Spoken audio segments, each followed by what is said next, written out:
Hi, my name is Kari. I'm a writer, travel vlogger, book podcaster, and for 3 years, a perfumer and candle maker for the brand I founded, Litotes. My luxury fragrances are inspired by literature and include scents such as Peony Morrison, Flora Neale Hurston, and Langston's Library. My wax is a clean soy blend, and my fragrances are phthalate-free. The highlight of my year was when Architectural Digest named Litotes as one of their favorite Black-owned businesses. I mean, Architectural Digest. Mama, I made it. All the hard work, hours of research, hours of mixing, and days of pouring were all worth it. But the adventure isn't over, and this month is about to be insane. I'm prepping for my first ever month of vendor markets. Ever. This is Zara. She's a jewelry thief. She doesn't want to be here anymore. Say bye, Zara. Goodbye. So a lot of you guys are in the same boat as me. You're starting a business or you're continuing your own business at a time when the economy is about as reliable as a Rihanna album release date. But you're wondering if you're going to be successful, what chances should you take? Doing a market is definitely taking a chance because it involves an investment. Here in Chicago, these markets cost about $400 for participation for 2 days, and that doesn't always include the application fee. So is it worth it? Some people will tell you that doing markets, it's a scam. And I didn't even know where to start really. So I'm going to walk through that process, how I found success with my very first 2 markets, and some of the things I learned. So you don't have to learn them on your own, you know? So I'm documenting how I prepped, what I packed, and how I made back my vendor fees quickly without burning out, literally, because I got a candle business. I'm going to sum up everything I did in 10 simple rules that we can all follow to success, which is really rich since these were my very first 2 markets. And, but this is just an easy format to follow for video content. But I do want you to know what I did so you can not get burnt. Okay, let's get to it. Rule number 1 was to know my brand inside and out. And that means more than just knowing my brand colors or my logo. It's about knowing why the products I offer are different from other vendors, some being at the same market. For example, Litotes, my company, is a candle and fragrance brand. There are so many great candle brands. What sets mine apart though, they're an extension of storytelling. All of my fragrances are inspired by literature. I could choose a demographic that was also bookish and find out which events they're going to. We have a literary fest in Chicago. I'm definitely going to try to attend that one. Shoppers are looking for independently owned businesses to support, especially local businesses. And sometimes that's easy to forget, but your client is already there looking for you before they even know who you are. Rule number 2, use Reddit, etc., to find events that others in your industry are already praising. For example, I used Reddit to find out what candle makers in the Chicago area, which events they're attending and which events have been successful for them. So do a quick Google search or even ask ChatGPT. For example, if you're a skincare brand, perhaps ask which markets in Chicago during the summer should I sell my custom skincare for acne-prone skin? Something like that. You know what I'm saying? Rule number 3 is to prepare your display with varying levels and key elements or key product at eye level if possible. For my very, very first market, it was a private market that I did with a friend for our other friends, and it was so much fun. But I sold there a custom tote bag I created and also some drinking glasses, and it just distracted from my main product, which are luxury candles. So for these events that I did this month, I made sure to keep the focus on my key element, and I made sure to put varying levels in my display. Rule number 4, organize yourself and bring only what you need. I have a few display elements that help create height, but take up space in my SUV. And so I'm looking to, in the future, make sure all of my shelving is collapsible. During one of these markets, I wanted to sell my tote bags because they're really cute. And especially for book lovers, you can go shopping and put your books in them. So I wanted to bring like a coat rack, a cute gold coat rack. And in the end, I was like, for why though? I'm a fragrance company. I need to focus on what I offer, on my key element.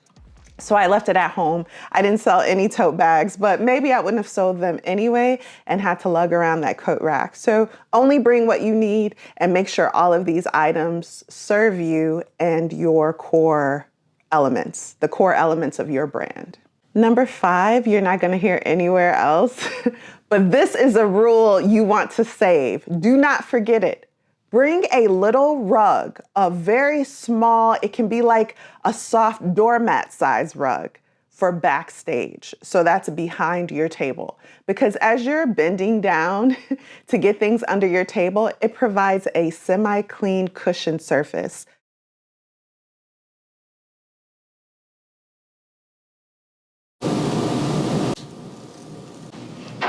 I had to switch rooms because my cat was snoring.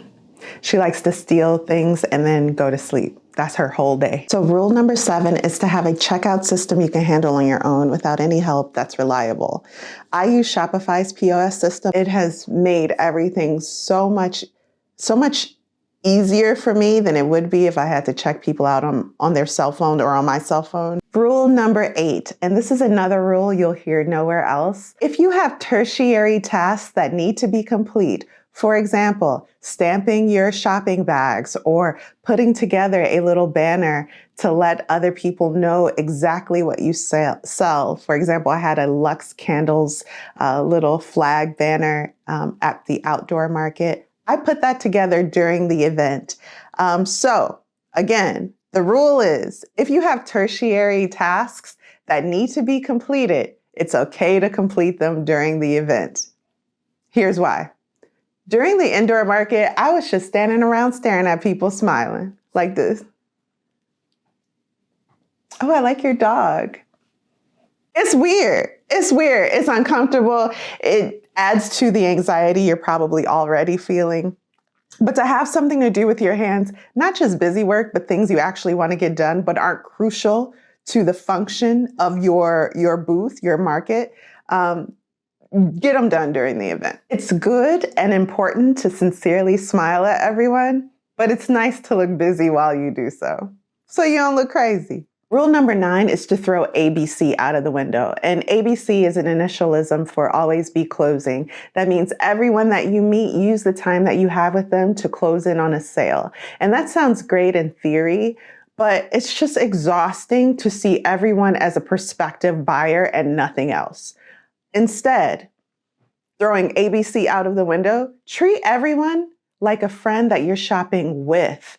That means if they pick up a large fragrance, in my case, and they're like, oh, but I like the other one, but you sold out in this size, let them know, well, if you wait a couple weeks, this size will be available on the website. You might lose the sale, but you've gained credibility with your customer. So sometimes, you have to let people know, I don't know if this one is for you. If you don't like rose scents, don't force yourself to buy this one because the other size is sold out. I'll have more available and let them know when.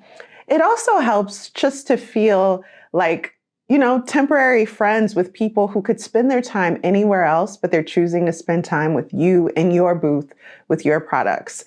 Someone I met at the first festival actually came back during the outdoor event just to say hi and buy a fragrance that she preferred in a larger size. It just made me feel so good to have someone that enjoyed me and my products so much that they sought me out at an outdoor community festival.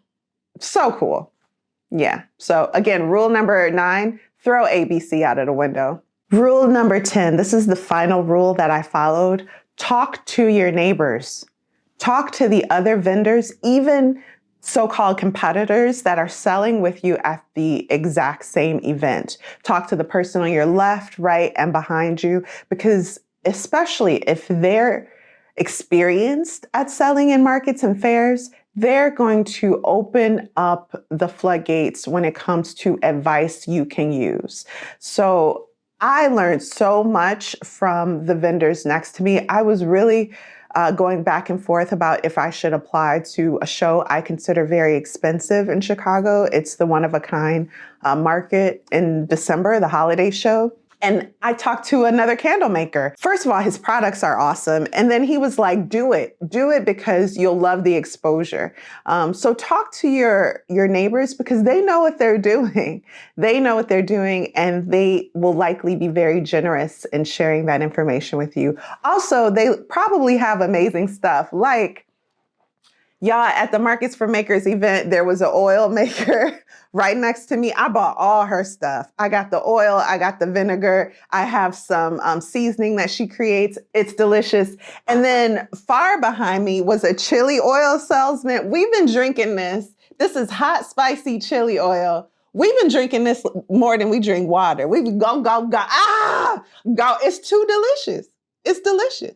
Also, if you are new to markets, the vendors next to you will help you gauge how successful you've even been at this market. I'll give you an example. So for one of the markets I attended, I felt like I was doing great because I had no expectations. I've never done this before. I felt like I was blowing my KPIs out of the water. But the vendors next to me were like, this is pretty slow for this market, actually. So in my mind, I'm like, I don't think I could handle it if it was any busier. But they let me know it does get busier. And this is an event that I probably want to sign up for even more so in the future. Also, one of the neighboring vendors put on her TikTok that she sold $10,000 worth of product at the event. So it was definitely successful for a lot of us while still being slow for the majority. So if you've never done this before, that's some more wisdom that you can use. They'll help you gauge how successful the event you're attending really is. Now let's go on to part 2. New York City for inspiration. So I already had this trip to New York planned. Imagine how stressful this is, though. I had my very first market the following week, New York City trip, and then the week after that, my first outdoor market. And Gale wins. New York City is my favorite city in the world for so many reasons. So this trip, we were going to see some friends, and I also wanted to see Gypsy because Audra McDonald, I've never seen her live. So New York is awesome because there are so many fragranciers and so many perfumeries. And I was able to pull inspiration from these creators that are established legacy brands and also from bookstores because that's really inherent to my brand, literature and literacy. So we were able to go to the French Embassy, for example, or French Alliance, because there's a very cool bookstore close to Central Park, right across the street from Central Park. I pulled inspiration from that. Smelled some books, yes, because the smell of aged books also goes into my fragrances, and I want to make sure that I get that smell just right in a way that is very sophisticated and not repulsive. There's a thin line. Yeah, it was great to just reprioritize my mindset. Because going into a market, everything you do, there's so many hours put into that market and your brand. And that's exhausting to think about yourself and the product you create that much. So being with friends, engaging in activity that is more in line with our purpose in life, and then also being inspired by art, it was a great break. But then as soon as I got back, I had to make like 100 candles. Seriously, 100 candles. Because I sold out the first event. I didn't know I would sell that much. How would I know? I got all the elements I needed, and the night before I had to make sure I churn out candles. My fragrances usually cure for 3 weeks. There was no time for that. So I had to hurry up and get to business. The night before my very first outdoor festival, that's the Lincoln Roscoe Art Fair, I got 2 hours of sleep. Don't do that, y'all. I showed up 30 minutes before we had to be set up. They'd given my booth space away, which is their right too. And what they gave me instead was awesome. So I have no complaints there. But there were people shopping in the morning and I wasn't ready. And I hate for people for their first impression of my brand not to be complete. So we brought a tent for the first time, and thank goodness for these neighboring vendors who helped me and my husband set up this tent because we didn't know what we were doing. They even gave us some tips to make it easier for next time. They were just so generous with their time and knowledge. Set up everything. This was a 2-day festival. It ended up, I sold double what I sold at my first market at this outdoor festival. And it didn't feel like it. It was such a relaxed atmosphere. It's free to attend. A lot of people lived in the Lakeview neighborhood or Roscoe Village neighborhood in Chicago. People were out with their families. And that brings me to another point. It's not one of my rules, but maybe it should be. Set up early. Because there will be, especially if it's an outdoor event, there will be people there ready to shop before the event officially starts. So on Sunday, the event started at 10 a.m. There were families walking with their kids and dogs at 8:30 who would have been ready to buy had I been ready. So yeah. Now for this market, at night, we were able to just close our tents. So I was happy I brought those walls that I didn't think I needed. First and foremost, because it was so windy, the walls helped a lot. And then, like I said, at the end of the night. So here's the booth I built for the Lincoln Roscoe Art Fair, the outdoor market. And I built this with versatility in mind. I wanted it to be lightweight and also have elements of literature and books within the display so that you get the theme of my brand right away. Unfortunately, it was light enough to be carried away by the wind, but fortunately, and this is another key tip, again, not a rule, but just something that helped me, I rented weights. I bought the tent, but I rented weights from the production company. And that was awesome because the person next to me bought their own weights for their tent. And before the event started, they were being told their weights weren't heavy enough. And if they wanted to sell at that event, they would have to immediately go to Home Depot, which wasn't even open, and buy more weights. And that's because the winds were so high. No one could have expected this. But because I rented my weights, it was on the production company, the ones that produced the event, to make sure that my weights were sufficient for my tent, and they did. So that was awesome. It saved me a lot of headache, especially since, like I said, I had 2 hours of sleep and arrived with only like 30 minutes to set up a booth that takes 2 hours to set up. Yeah, this is where all the prep and hard work paid off. So from this month of markets, my first 2 public markets, did I make back my vendor fee? Yes. Was it exhausting? Absolutely. But here's what I learned. Prep in chunks, not all at once. Do not come back from a little trip to see your friends and then expect to make 100 candles without burning yourself out. Also, ask for help. Do not be afraid to ask for help from your so-called competitors, from the vendors next to you. And remember then to be generous with the information you gather when someone else is next to you. Now at the next market, if someone next to me is like, this is my first market, I can be like, well, girl or guy, this is only my third. And let me tell you what I learned. Anyway, I'm rambling, but you also want to keep your why in mind. I know why I have my brand and what that brand is helping me do as it pertains to my overall purpose. So I love making these luxury candles, but I do it also because it feeds into the goals that I have for the near future. So always keep your why in mind, and that'll help during those stressful moments for you to keep going with purpose and intention. We are all looking for independent business owners who create things with care and love, especially with so many corporations just churning out generic product.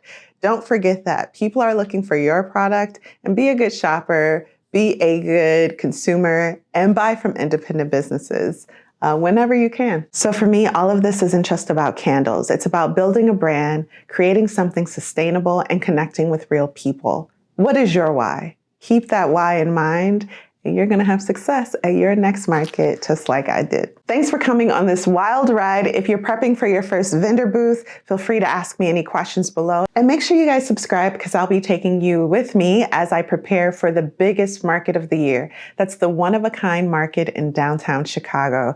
I'm going to show you how I prepare my booth, which vendors I use, and we'll see at the end if the event is worth all of the time, effort, and finances I'm pouring into it. Okay, I'm gonna be very transparent. And I'll see you at the next market. And remember, you do not have to burn out to shine bright.